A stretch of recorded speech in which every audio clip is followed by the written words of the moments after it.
Hello and welcome to Anominy Sidecar. This is Alex, and This is Dan. hello, Dan. And Hello, Alex. we've been watching Neon Genesis Evangelion. hmm Before we go into this, I just want to say I know a lot of people are concerned about what's going on in their country, and worried, and mad. And I just want to go on the record and apologize for referring to Bill Duke's character in Commando as having been played by Andre Braugher in the first episode of Sidecar. And I can't think of anything else interesting that's been going on. So what do you say we talk about Neon Genesis? Yeah, so what happened in these two episodes, man? Well, for starters, we had the first episode, which, well, not the first episode, the third episode. We watched episodes 1 and 2 last week. There's going to be spoilers for those. But like a month ago. A month ago.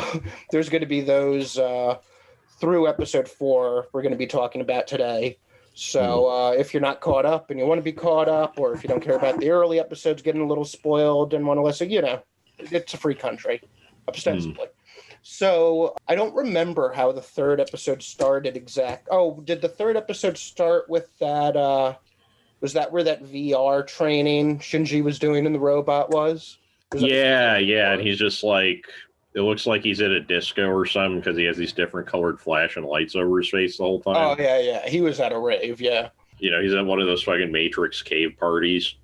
Yeah, and he, I had joked that he was doing the thing where, like, he's doing the maneuvers with the gun, and it's like Private Pile in Full Metal Jacket, as he's becoming unhinged and increasingly competent with the various parts of his rifle. Full Metal Jacket. Right, we have like 1 or 2 creepy Gendo shots. Oh, yeah, gotta have a creepy Gendo shot. And I was a creepy Gendo shot the entire stream we were together, so. But yeah, so I guess episode 3 is about the Toji, the bully in the class. I mean, he's set up to be a bully in this episode. The Flash Thompson of Neon Genesis High. Yes. And he is mad at the robot or the pilot of the robot from the fight in the first 2 episodes, because his little sister was hurt in the fight. And but he doesn't reveal that until later, so it just looks like he's being a dick for most of the episode. Right. Well, you got to do that, yeah.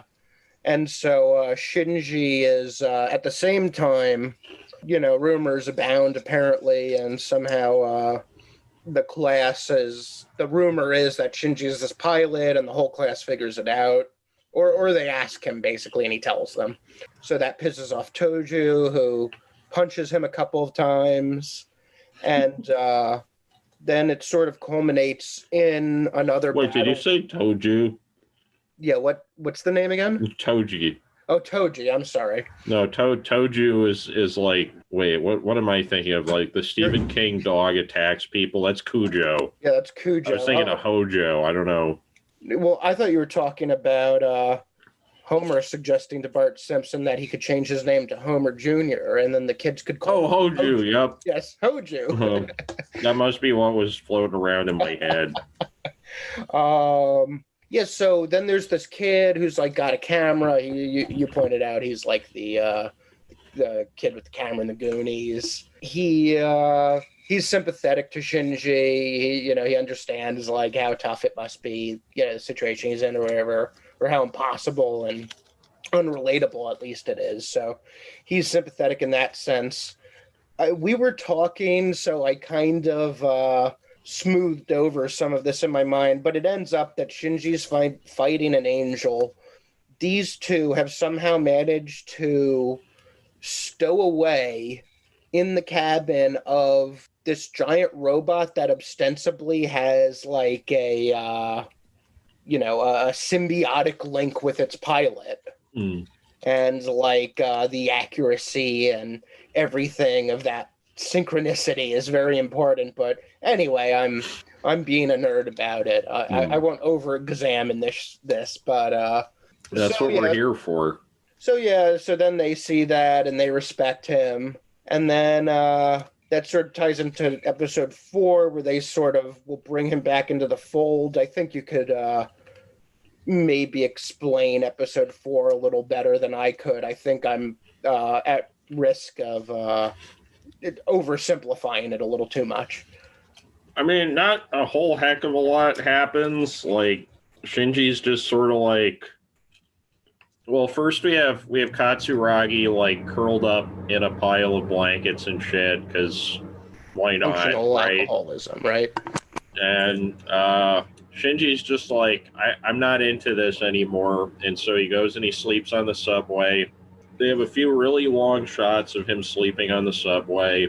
They couldn't afford to license the Petula Clark song "Don't Sleep on the Subway." And so I guess they decided to sleep on the subway longer as a way of showing Petula Clark not to tell them what they could and couldn't do. Petula Clark just, she's like the David Hasselhoff of Japan, for those who don't know. Don't sleep in the subway, Shinji. Don't sleep in the pouring rain.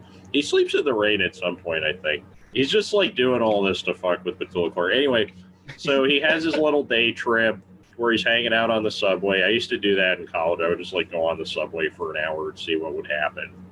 Oh, yeah. And yeah, like the New York City subway is sort of like the original chat roulette. And like, oh, if you just get on and decide to like transfer at random points, like just when you feel like standing up, you can end up in some wild places. Yeah, there's so many stops. There was like a New York City subway society that my old roommate knew about, where like they try to do a thing once a year where they go to every single New York City subway stop in the like shortest number of transfers. Oh yeah, I knew people who did that also, actually. That always seemed like a fun, like random activity. It's definitely something you'd have to do as a bachelor, though. Oh yeah, you know, you can you can find other people with wanderlust, I'm sure, and you know, I don't know if wanderlust is what it takes to sit on the New York City subway for probably 20 consecutive hours. That and a very high tolerance for not necessarily bad, but certainly unusual smells. And loud noises, definitely loud noises. Well, I mean, the subway is just like one continuous loud noise, so... Right, you definitely have to have the sensitivity or the lack of sensitivity for the smells, because in order to do that, you wouldn't be able to smoke. I remember... So if you live in New York City or anywhere where it's comparably, the subway system is comparably loud, I recommend you cover your ears when the trains come by, because even if you can tolerate it because you're used to it, I remember it turned out at some point that a lot of lifelong New Yorkers were fairly hard of hearing from commuting on the train system every day. Oh yeah, it's like the worst noise. I liked being on the subway, but I never liked like entering the subway or leaving the subway's fine, you know, there's nothing wrong. No, being on the platform is like the worst. Oh yeah, and like the worst is, oh god, I remember I was going home from a party with two of my old roommates when I was in college, and somehow we ended up like waiting for the train at like 3 a.m, and we didn't realize there wasn't another one coming until 5 a.m.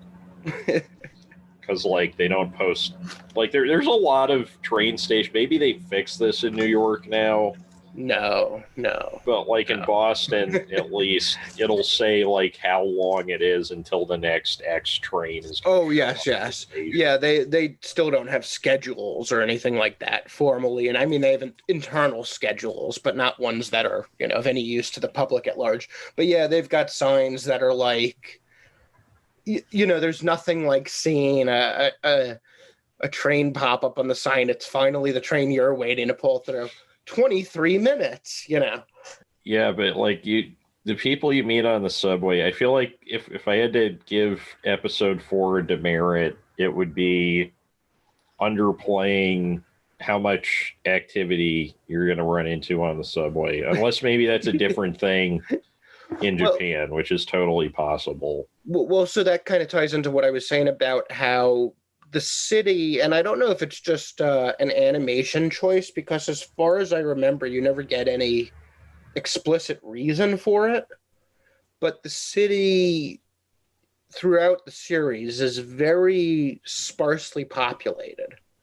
It's a metropolis in every sense of the word, and it looks like 5 a.m. on a holiday weekend all the time.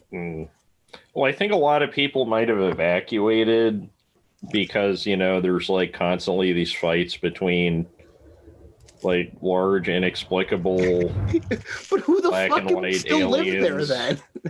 Like, is it just a thing where it's only the people who can't, it would. I mean, the only people we ever see are mostly connected to nerve in some capacity. Yeah, I was going to say, is it perhaps possible that the reason, because I was speculating, like, how do they find out about Shinji, right?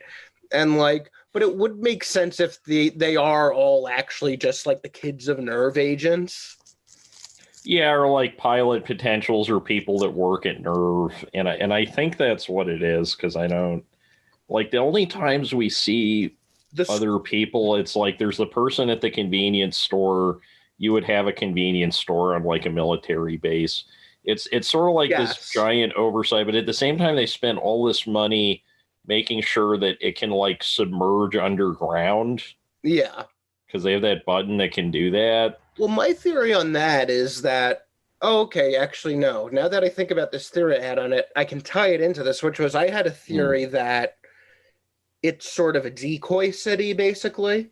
Like, it's probably the largest city in the world, so that it attracts attention from whatever. But they seem to be pretty... I was about to say something from way too many episodes from now. But I think perhaps it's... Oh, I lost that thought amidst what I can't say for the moment. So I lost that thought amidst I must not say. That is like... Well, what I can't say about episode 20 or whatever I was about to start talking Sell about. that to Panic at the Disco. That was like gold. There's like some emo band in Jersey that like can't come up with a name for the record. And like they just haven't heard that yet. I saw a tweet yesterday during all the stuff at the Capitol where someone said, I forget what the context was, but someone said, "Don't threaten me with a good time." And so someone else was like, "Oh, another Panic at the Disco fan." And someone else was like, "You really think Panic at the Disco came They were up?" playing like loud hip hop the whole time, at least from the news footage. Like what I could tell that was bleeding through the like interview audio. It was just such a confused thing. It's just sort of like who's up right now on Parler. All right, everybody, get your pillows and your weird like old Halloween costumes. Let's take over the White House. And then the cops are like, we side with the weird like Renaissance fair freaks with the snake flags. Well, it's like if a lifetime of largely unfettered consumption has left your soul empty, as consumerism is bound to. I mean, why not buy a bunch of shit to get dressed in? To get dressed in and ransack the Capitol. I was going to say, though, did you see the guy in the ghillie suit? No. There was a guy in a ghillie suit, and not like the one with all the fucking leaves and shit, but you can still see the face. But like fucking, I saw someone tweeted about it. Oh, look, it's the swamp creature. It was hilarious. Just guy covered in like long green strands of grassland, head to toe. Oh man, that is to blend in with all that marble at the Capitol. That was one of the strangest things about that whole thing. I mean, there were a few things that were really strange about it, but the fact that so many of them, like, they went to such extreme lengths to put themselves in a costume, but none of them covered their face when they were like breaking into Probably the most surveilled building in the world. Yeah, like if the politicians in the Capitol building have any sense of self-preservation instincts, everybody that was there is going to be so fucked. Now, I don't know if they have any sense of a self-preservation instinct. I guess we're going to find that out. They've never had to employ one. We know that. Yeah, they just kind of everything kind of comes easy for them. I thought there was like a subway under that place. Like, isn't there like a private Congress subway or whatever? Or does that just go from like one side of the building to the other or some shit? Well, after the 2008 recession, they just serve sandwiches. It's just a single prêt à manger and maybe a Hudson News now. It's the last Bob's Big Boy is under the White House. If you're traveling around the White House and you get lost, you can pick up like car tools and eat buffet style Bob's Big Boy. Personally, I think it was a bit of a waste of an expenditure to do so much excavation just to, accommodate the Big Boy statue. Doesn't that come to life in that Simpsons episode with the advertising? Yeah, I think so. That's like a common theme in cartoons and comics, I feel like, because there was like, you ever read any Zippy the Pinhead?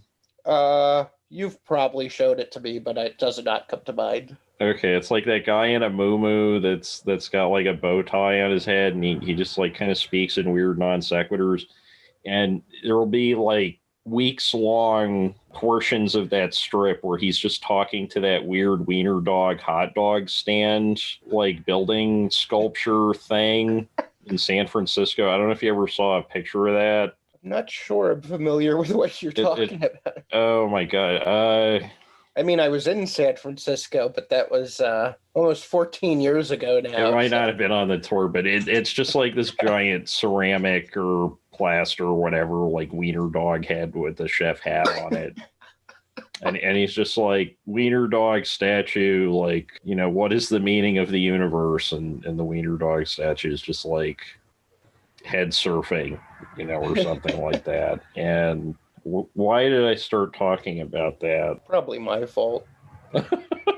No, I'm just like trying to remember where we were with the episode. So there's a lot of public transportation. Yes. Eventually, he ends up in the woods. Yeah, don't buy a car. Ride public transit, you savages. You're destroying the earth.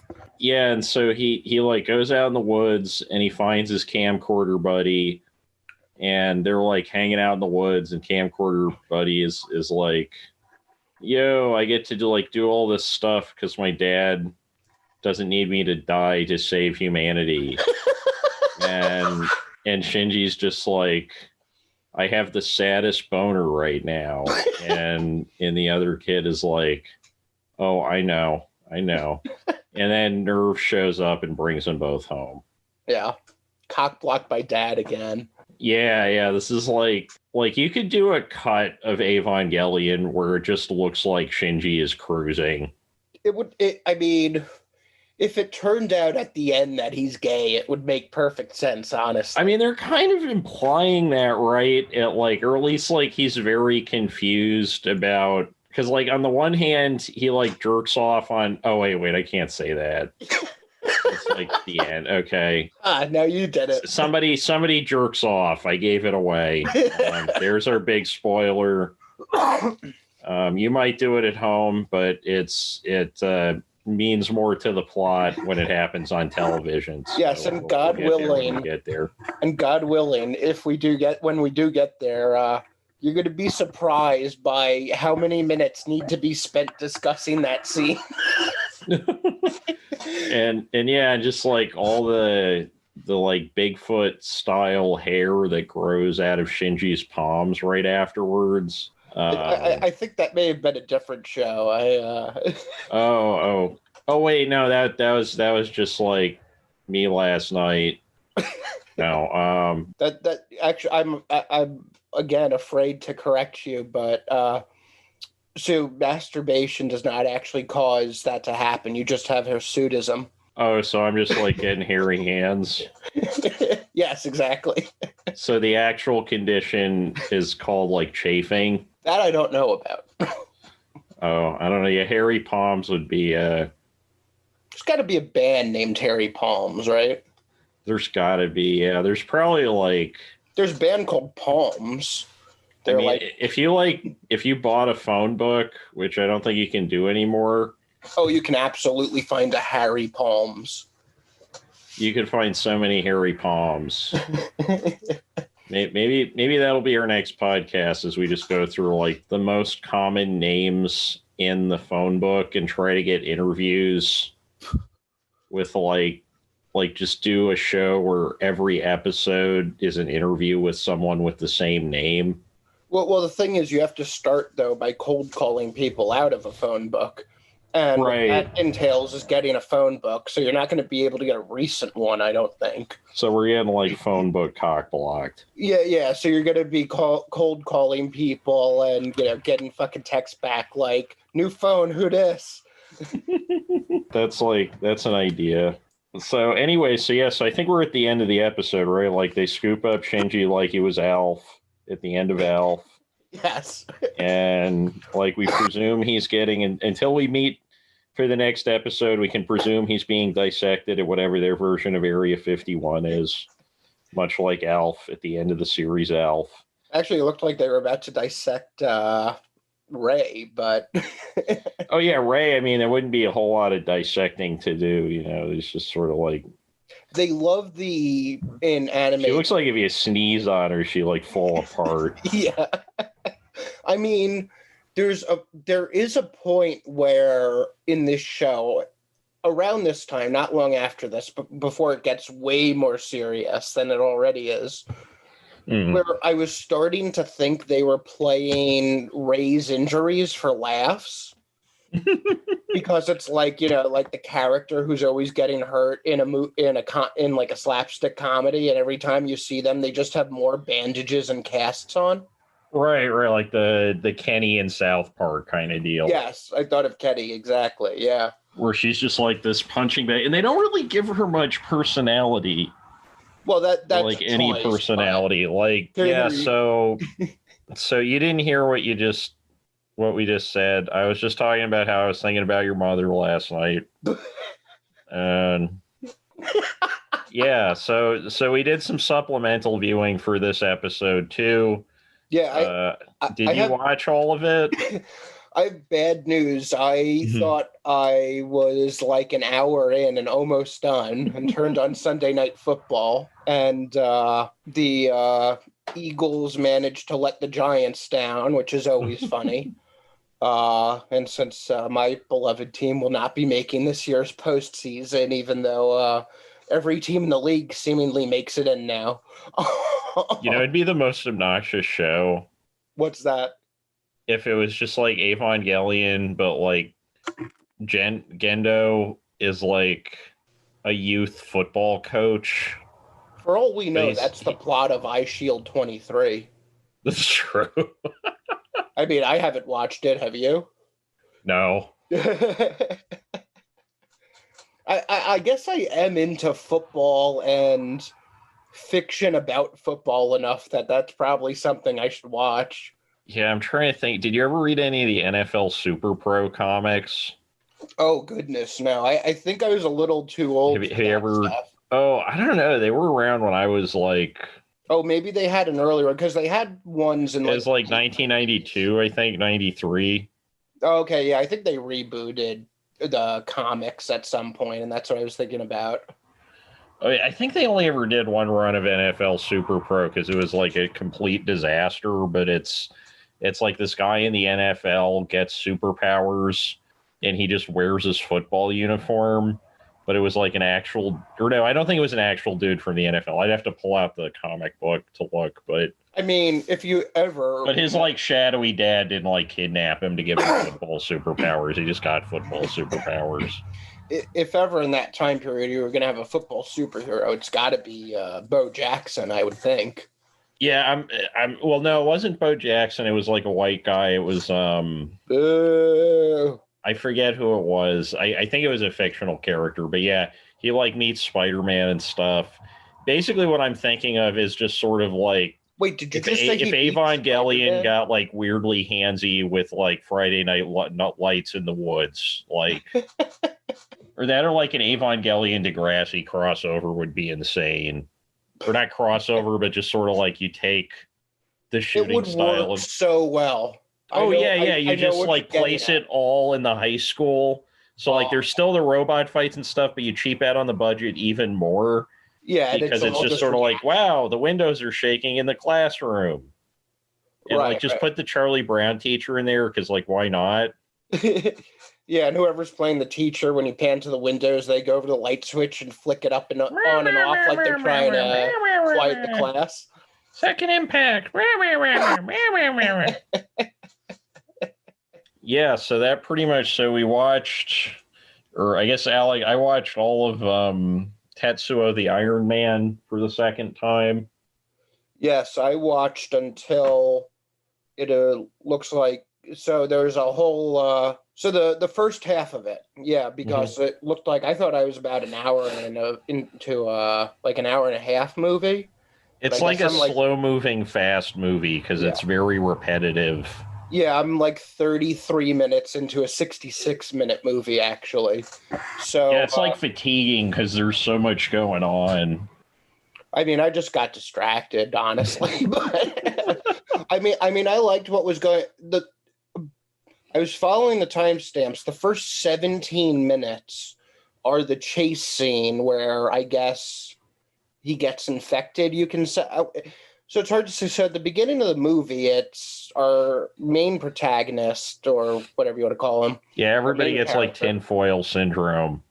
Yeah, and he's, he wakes up, he's sweating horribly, he looks in the mirror, he's got a bandage, he peels it off, and there's, a little metal spike emerging from his cheek, and, he pulls it out, and blood sprays everywhere, and there's a lot of imagery of, so then he goes to the train station. There's a lot of sort of intercuts from what looks like later in the movie of sort of a nest of these various technological, not devices, but technological components, capacitors and, pentiometers and springs and pipes. Yeah, it's like the logical endpoint of Videodrome. Yeah.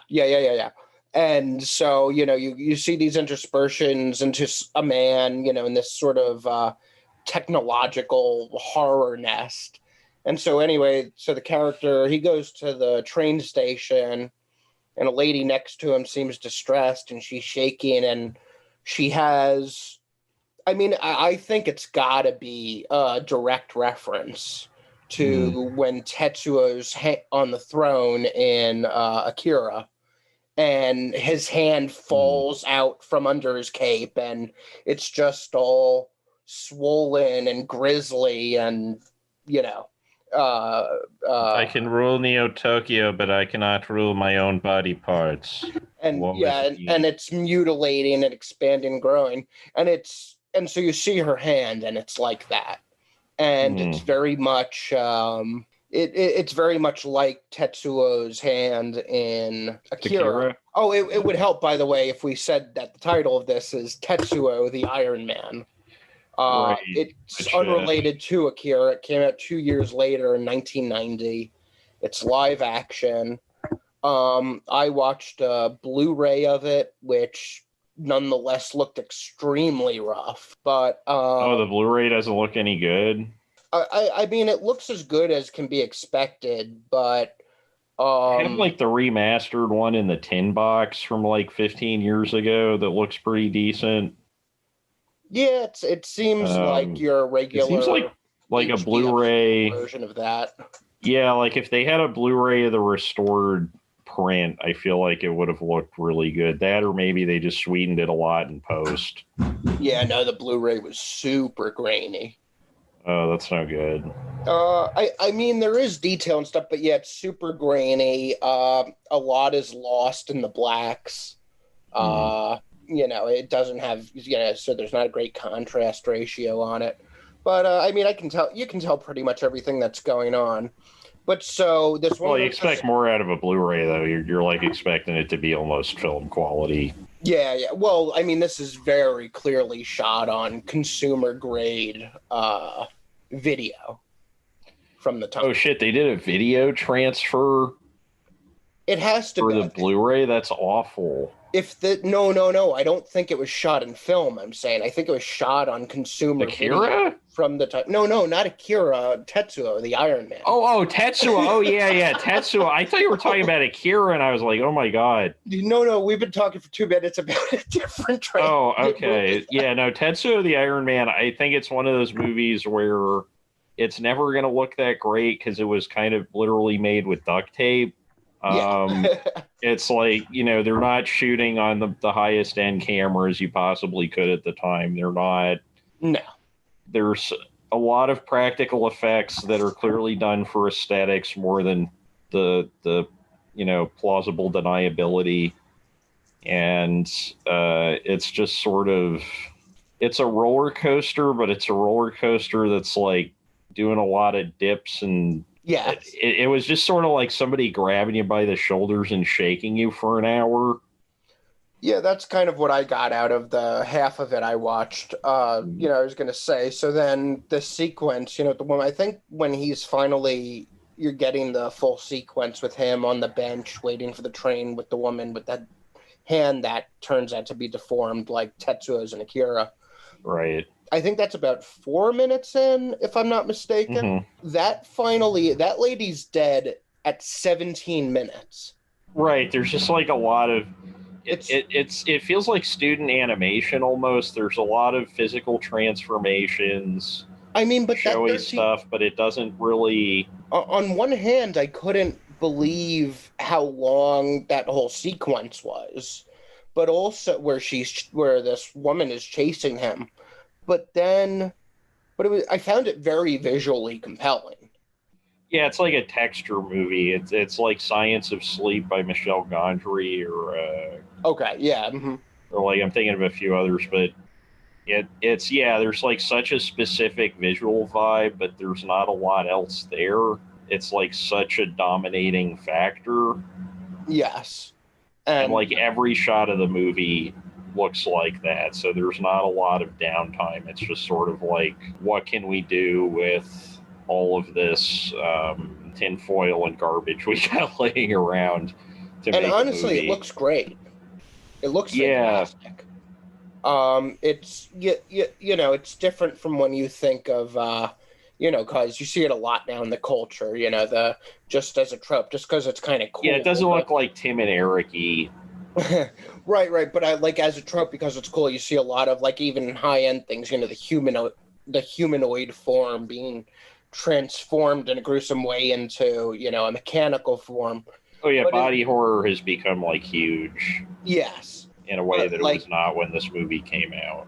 Yeah, and like this movie, it's like I feel like you can see the underlying idea of body horror better because, like I was said when I was describing, what this nest is made of that you see throughout the first half of the film, and it's like it's electronic components, but it's trash.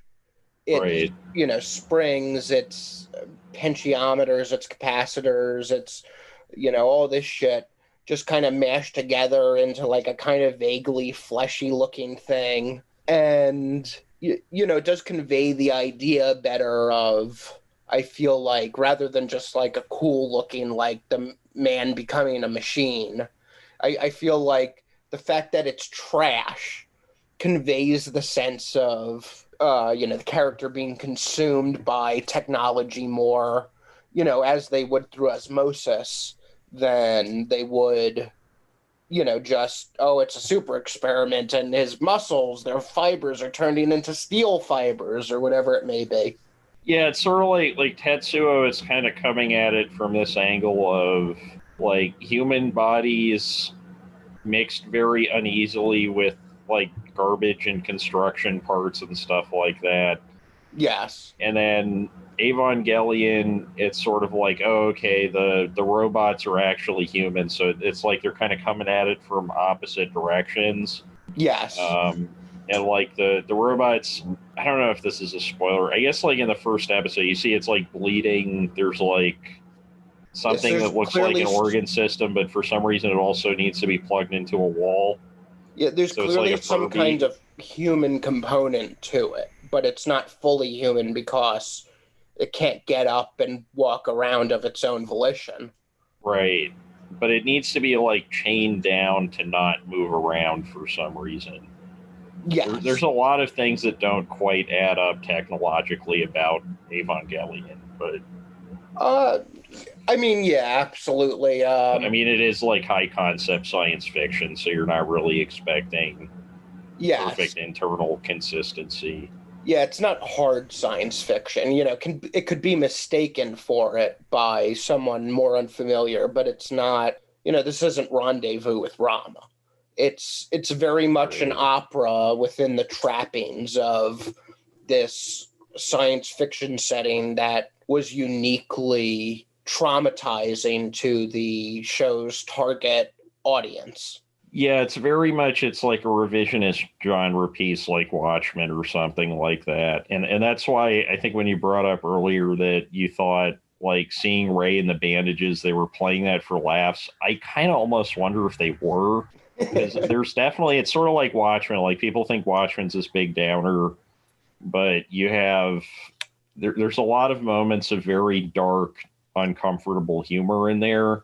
And I think there's a lot of that in Evangelion, and a lot of it is pointed at making fun of the genre tropes of the messianic child soldier genre thing in Japan. And there's also some references. I don't know if they're direct references. Like the Toji episode feels a lot like early Spider-Man, which I mentioned while we were watching it. There's a lot of stuff in the high school in the early like Stan Lee, Steve Ditko issues of Spider-Man. You have this bully character in Flash Thompson. You have this whole storyline of like they fight, but then they become friends, but then they like do all that. And I guess like anything where it's like an action adventure story about somebody with a secret second identity or some kind of like burdensome secret identity. I feel like that kind of stuff always seems to point back to early Spider-Man comics. Like that's what I felt when I was watching the first few seasons of Buffy the Vampire Slayer. Like first season of Buffy the Vampire Slayer is basically just Stan Lee, Steve Ditko, Spider-Man, but with the gender swapped. Okay. Oh, see, I had always heard Buffy described as like horror type gender swap Scooby-Doo. Oh yeah, there's a little bit of Scooby-Doo in there. I would say it's more of a superhero story. It's like a supernatural superhero story, basically. Okay. I mean, I think it is definitely possible because there are some jokes in here, and sometimes they're just like ridiculous, like Pen. Like ridiculous, lighthearted jokes, but I could definitely see Ray being an example of, you know, mean-spirited humor directed at a genre trope in the same way as like, you know, when they're just like playing it up for laughs when, you know, the comedian is shooting people with friggin' tear gas canisters. Right. And I think that especially in the case of Ray, like the trope in anime of the like dream woman who doesn't talk and doesn't seem to have a personality because she's just so mysterious that she can't talk, or like, you know, she's kind of like a human Rorschach blot. That is very prevalent in adventure anime. The tabula rasa. Right. And so Ray, being, well, okay. Oh God, it's so hard to talk about this without spoiling stuff. So we'll table A for now. The other thing though is that she's okay. Here's my new A. She's underage. B, she's like kind of totally creepy in a way that like girl in an anime narrative usually is not. Like the idea is that she's quiet because she's approachable. Well, she's creepy in that way that a girl in an anime is not, but would be if she were an actual person. Yeah, and that kind of comes back to the like Alan Moore revisionism. Yeah, but yeah, these were not This series is a slow burn. Like the first 2/3 of the episode, there's only, what is it, 26? Well, there's 26 episodes plus the movie plus like a bunch of alternate cuts of various things. Yeah. Yeah, that was just, I mean, we'll do that, but it's going to be like... we can do that at the end, yeah. Yeah, I was going to say, based on the date, that could be an April Fool's bit to talk about the Evangelion. Oh, yeah, there's like so many, because there's like the alternate cuts of the 22nd through 24th episode with the extra stuff. Yes. There's the Death Rebirth movie, which is literally just the first 20-something episodes recut. Yes. There's one episode in the original run that is entirely a clip show recap episode. Oh, God, I forgot about that. We're going to have to do 3 episodes for that one. And, I mean, it's an okay recap episode. It's not as bad as, like, we just did the Degrassi recap episode for Degrassi Club. Did I tell you about Degrassi Club? No, I don't know about... Is that a different podcast? No, it's just sort of like me and a few people have been getting together online and watching all of Degrassi and talking about it over Zoom. And so that had the worst recap flashback episode of probably any show ever. Which, by the way, the best, to those who are unfamiliar, is from the Clerks animated series. Oh, yeah, that's a great one. I thought you were going to say the Simpsons one where it's all actually outtakes. Oh, yeah, the 138th episode, spectacular. Yeah. That's a great clip show, but no. The best one is the Clerks one, where they did a clip show in episode 2. Right, and it's just all, like, flashbacks to earlier in that episode. We were talking earlier about in that episode, or the first episode, or just, like, shit they never showed that didn't have... That show was wildly... that show is pretty crazy. Like, it's so funny, but it's so far away from what Clerks is. It's amazing. I feel like that was the best thing that Kevin Smith could have done really well for himself on TV, because TV, I think, hides a lot of his weaknesses as a filmmaker. If I'm not mistaken, Kevin Smith is a huge Degrassi head. Oh, yeah. That he's the reason, because he kept talking about it in various things that I would see. And I was like, okay, eventually I'm going to have to watch Degrassi. and I watched it and I was like, this is actually like really good. And he shows up on it for 4 episodes in the Next Generation, or a few more than that. Is that like Degrassi Next Generation or something? Yeah. So there's kids of Degrassi Street when they're in elementary school. Wait, go from release date, not chronologically. That's release date. Oh, okay. Yeah, so that's in 78. It's called Kids of Degrassi Street. It airs like short seasons up until like 86, I think.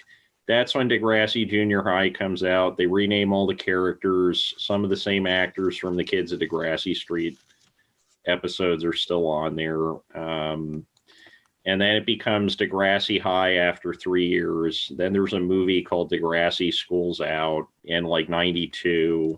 And then there's no Degrassi until like 2001. They come back and it's called Degrassi: The Next Generation. That's the one that most people are familiar with because it ran for like 18 years. Okay.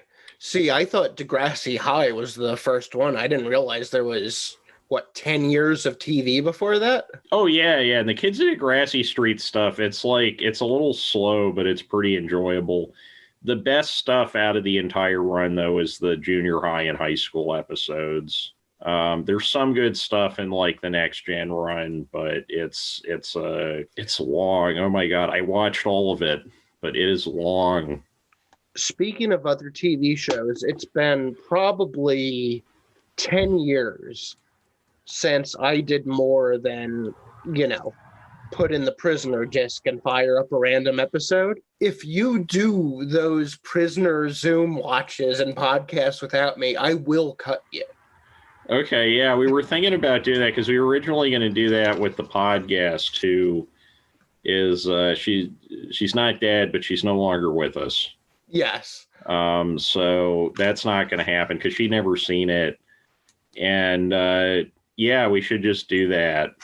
What was funny, I read that interview that you and your sister was talking about, you and Ron and your sister were talking about on the Patrick McGowan episode. Mm. And it's so funny. There's a part of it where, you know, at the very beginning, the interviewer's asking, so what do you think is, you know, what is being a prisoner? Explain it to me. And Patrick McGowan's like, well, you know, when I came here, I had to sign in, and they took my picture, and they made a card, and, you know, to me, that's such being a cranky prisoner. old man. Yes. He's such a cranky old man, and it comes through on the show, I think. He reminds me, I mean, that interview in particular, but yes. Oh, so I was watching episode 1 the other day, and I'll wrap back around to it. But it's like when he's in his quarters for the first time in the village. Yeah. And he's looking around, and it's just like these increasingly skewed Dutch angles as he's wandering around everywhere and realizing like there aren't false walls, but everything is like, you know, Stepford Wife. It's, you know, just fake. There's a lot of conservative media where it's sort of like there's body horror and then there's like house or surrounding horror.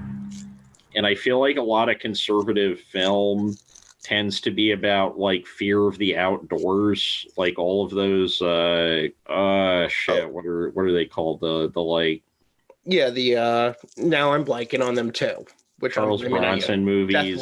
Death Wish, the Death Wish movies. It's all about him leaving his house, and then the outside world is filled with like haunted house shit. Yeah, he leaves his house and, you know, gets into the, what was his name? Bernard Getz? Gets into basically... Yeah, he gets into Bernard Getz mode, yeah. And then, like, the second movie, you know, his wife and daughter, you know, I forget what they do. It's like they go for, you know, like a walk 3 feet to the store next door and get, like, viciously raped and murdered, and that's the kickoff for the... Right, it's like everything awful happens to this guy when he leaves his house. Like COVID, the Death Wish guy was probably pretty happy about COVID. Yeah, I feel like the Death Wish guy would be pretty... Oh, yeah, I read some wild shit about Charles Bronson not long ago. Like, I don't know, like his mother was crazy or something and like wanted a girl, and so he would have to go to elementary school for years dressed in girls' clothes. And then he became, no wonder he was so angry about being a man. That makes so much sense now. Like him and Ernest Hemingway, right? There were those few photos of Ernest Hemingway as like a kid, and he's in the most ridiculous school outfit, and he looks like a girl. Oh, yeah. And I feel like that informed more of his career than he would have liked to admit. Well, that was like sometime after the Victorian, because in the Victorian era, I don't know if this is just pop history. It was definitely more common, yeah. But in the Victorian era, it was supposedly the girl color was baby blue, and the boy color was pink. And at some point, that became reversed for whatever reason, because, you know, this kind of shit is stupid. Right. And the mass mind had a sex change.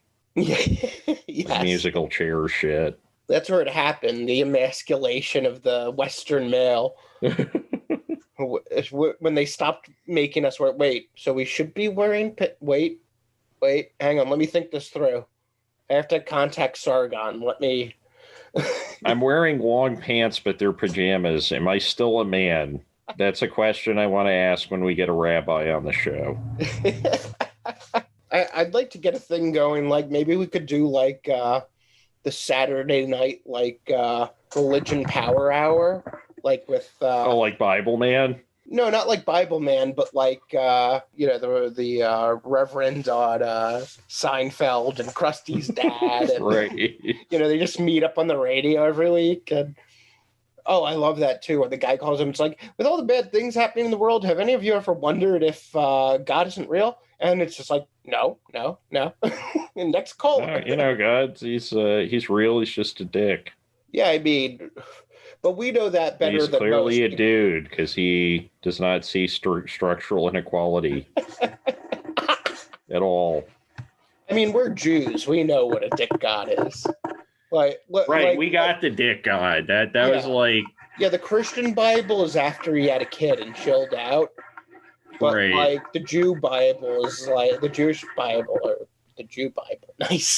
The Jew Bible. Yeah, but the Torah is when God is just, he's not getting laid. He's very pissed off, he just created the world in 7 days. You have no idea what kind of student debt that comes with. Well, like all that angry energy that he was taking out on the Jews, he just takes out on Jesus. And then he just sort of goes Boo Radley after that. He's just really, you know what? I got it out of my system. I'm going to go live in Montana now. Which is funny because that is your average American male life arc, which is you spend too much on student loans, then you justify it by hating the Jews, then you get married and take it out on your kids. Yep, and that's like everybody that was at the Capitol yesterday. Yes. Have you ever just been, and I love the things like, oh, they were there because it's a cult of personality.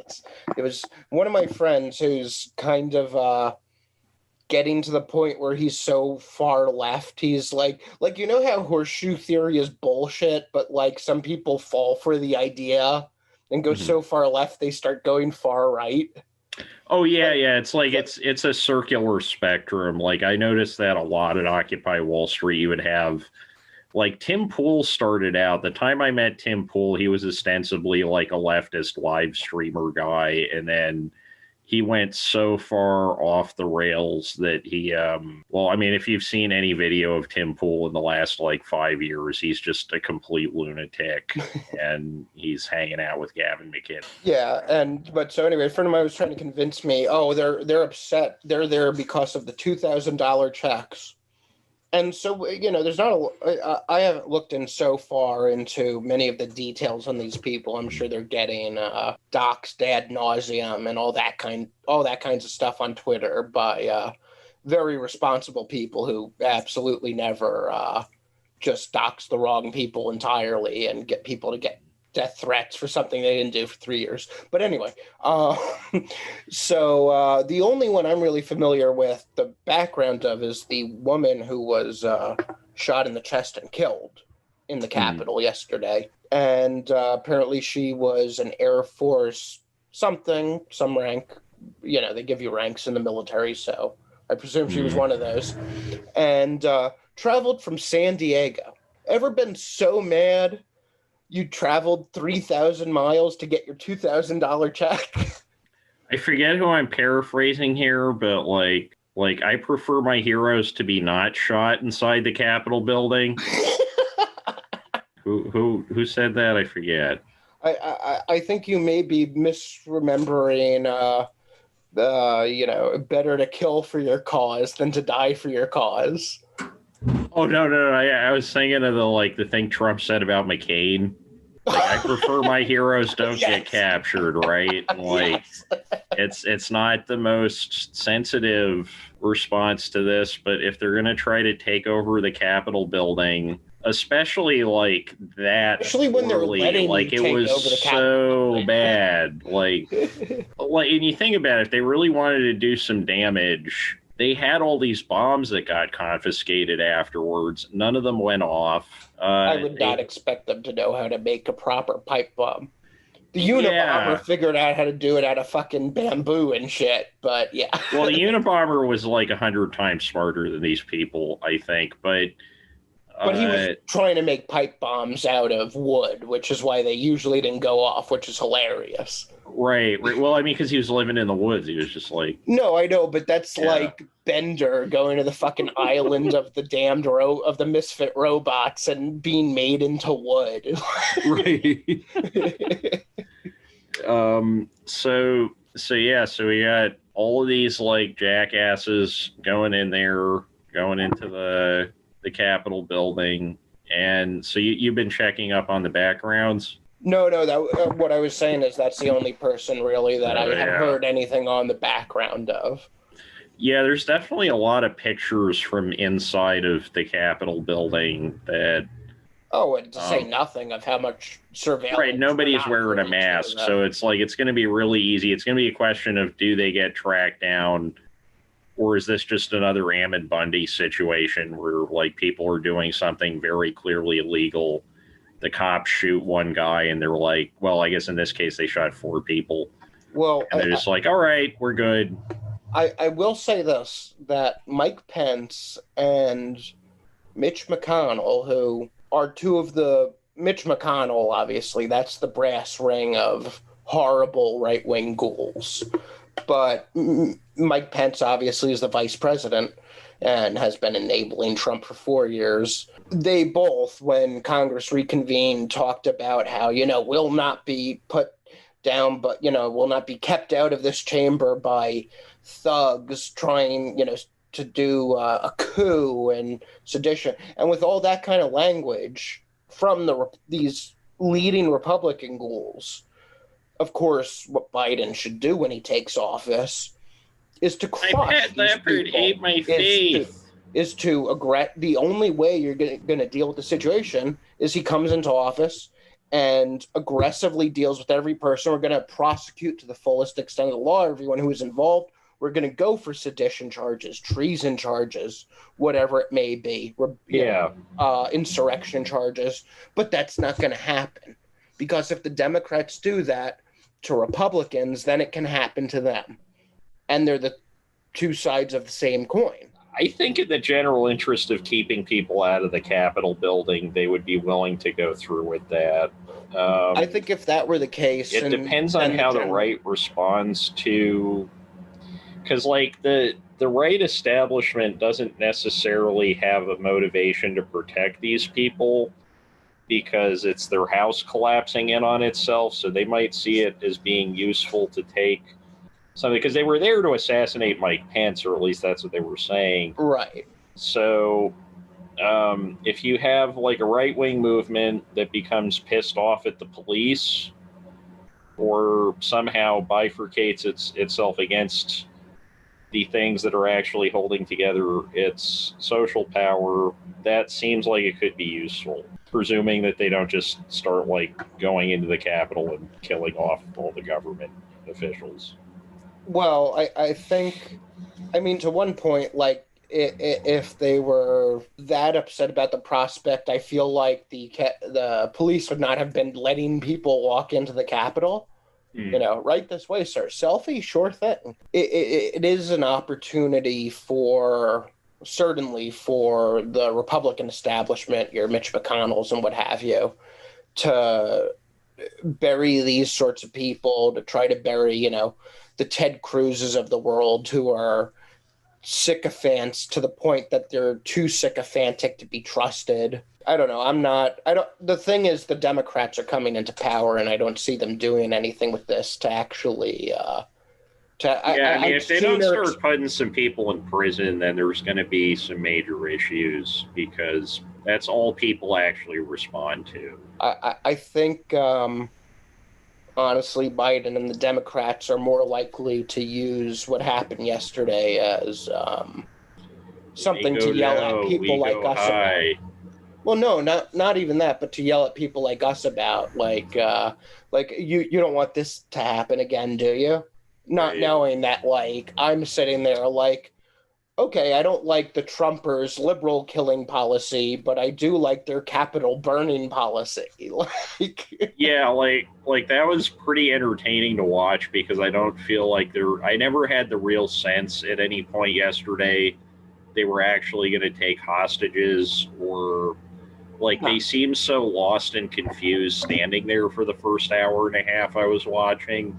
and it just kind of seemed like dog chasing a car shit. They caught the car, now what? You can't eat the car, you can't bury the car, you can't. And then they go in the car and the National Guard follows them in. But of course, the theory on the right is, or not the theory, but the claim, they don't have theories, they just have wild assertions, is that it was Antifa, actually. That's what they say every single time. It's here's these people where we have 8 years worth of Facebook pictures of them at far right rallies. Clearly it's Antifa.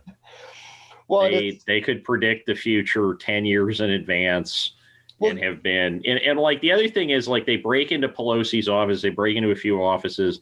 If there was anybody for a foreign intelligence agency that was in that crowd, which, there's no way there wasn't one, they could literally just go in with a thumb drive and fucking, take every file out of the Capitol.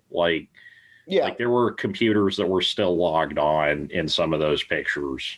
It's very interesting that these people were allowed in. They had new exhibit at the Smithsonian level security on hand to begin with. Well, it's like these people actually think they're that untouchable that they can skimp out on their own security and nobody's ever gonna like try to get violent with them over the checks or anything like that. Right. Yeah, that's the thing. Which is insane because like that's not the way history has worked for the last 5,000 years.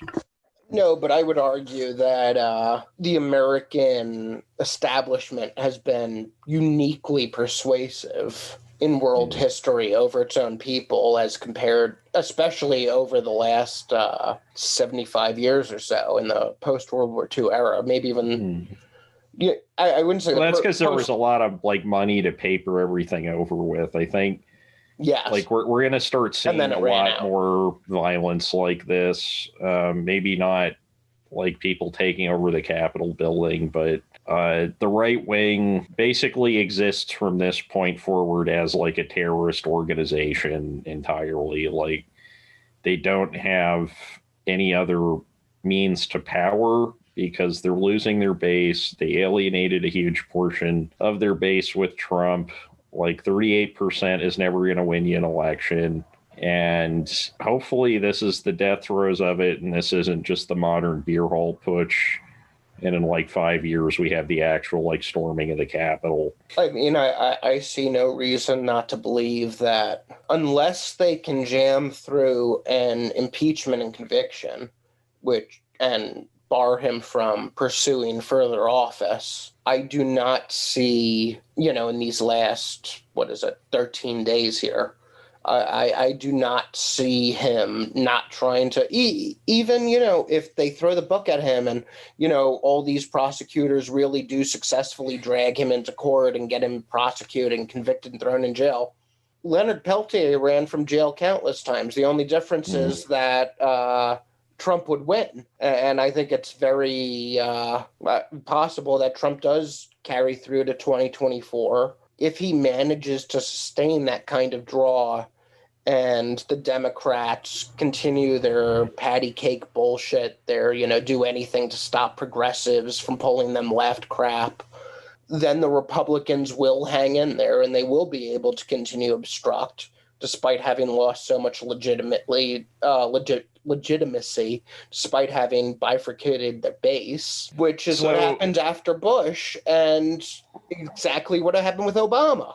And it just gets worse. It wasn't as bad then, right? No, because it's a slope. It's not a sudden drop. It's not a cliff. So how do you think it's going to play out for the Republicans when it turns out that the reason why they couldn't give $2,000 stimulus checks was because they spent the other $1,400 of every single check on this experimental military program where they're having 13-year-olds pilot these giant robots? Do you think like the fiscal conservatives are not going to be happy about that, right? Aren't the fiscal conservatives still the ones who champion trickle-down economics? I don't know what they're happy with at this point. The pissing off the windowsill theory. Yes. If you stand outside Eric Clapton's window long enough, you'll get a free baby. What's so funny? Oh. Too soon. Absolutely not. Fuck Eric Clapton.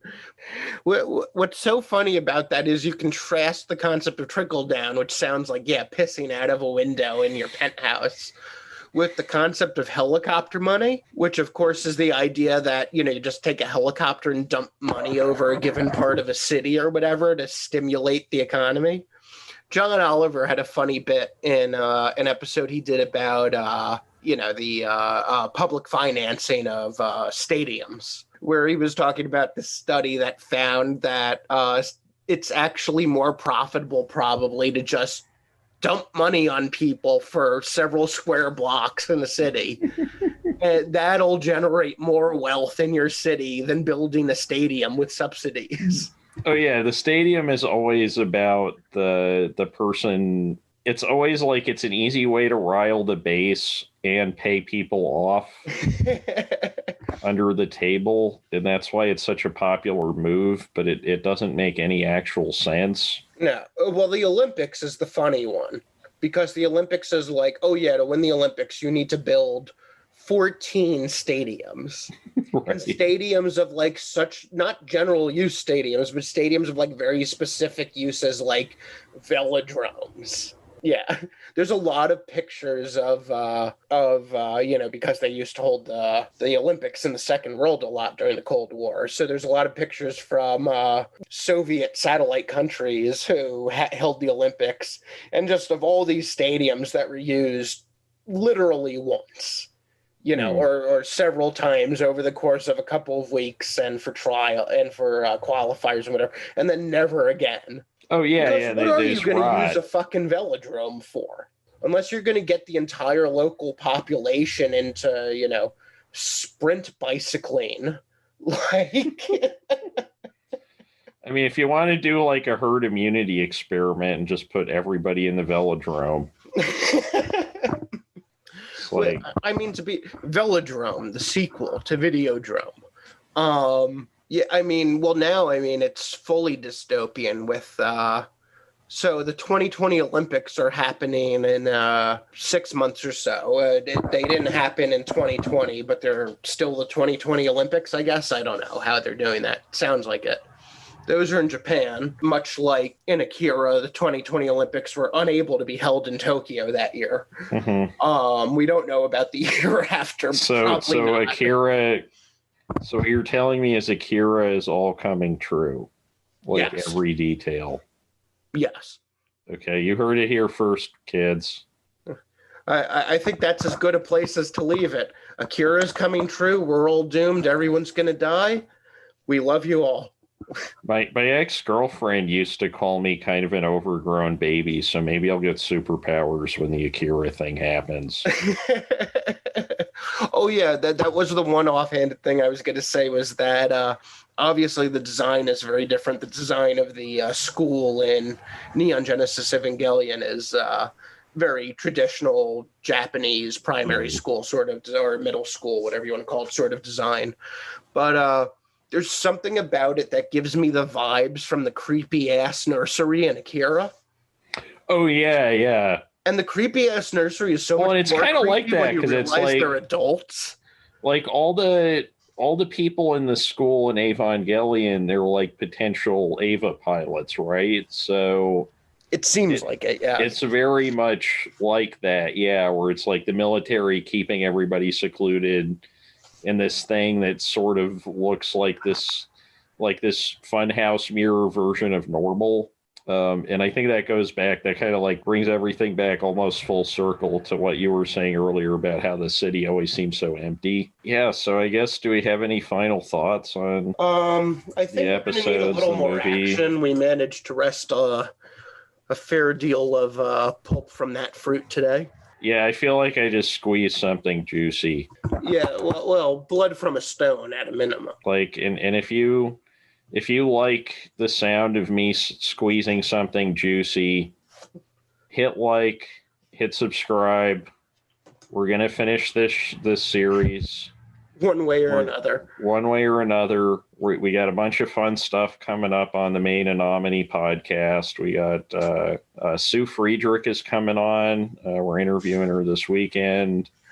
We got Lisa Padovani, who did not all the, but a lot of the costuming for The Departed and Oz. We've got... Oh, that's a get. Yeah, she's great. I've known her for a long time.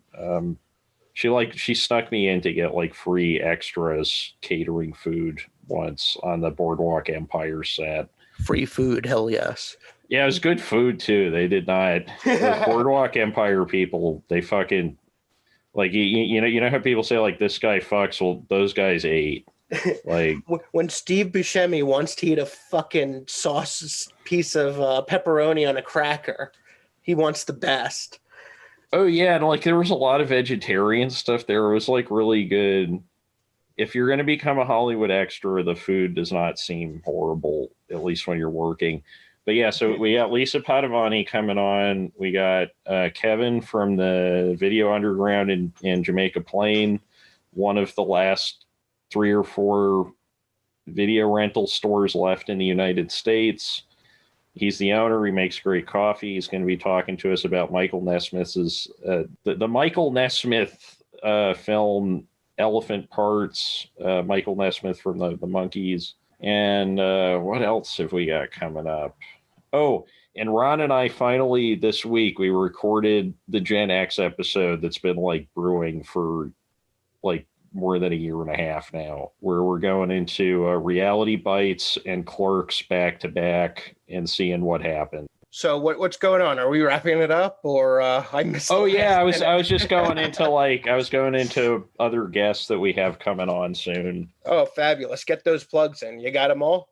Yeah, I mean, presuming it came through in the recording if you couldn't hear anything. Oh, and Ross and his friend Jason, I think, are coming on, and they're going to talk about hacker movies and the history of computers and movies. Oh, nice. And if you want to hear us talk to Ross in other contexts about current events from 3 years ago, check out writerswithoutmoney.com. Look up Radio Without Money. We did a few podcasts. Ross was did like 8 episodes of that, yeah. Yeah, I think we did like 11 or something, actually. We're on like a European production schedule. We do like a bunch of short, like 8 episodes here. We're like Mitchell and Webb or something. We'll give you more episodes, but like Patrick McGowan, we're not going to be happy about it.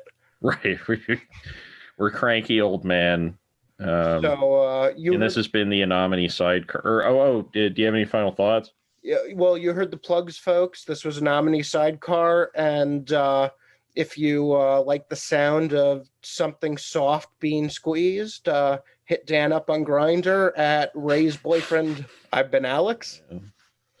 And I'm still Daniel. And there's so much more fucking TV to watch. We're never going to see it all.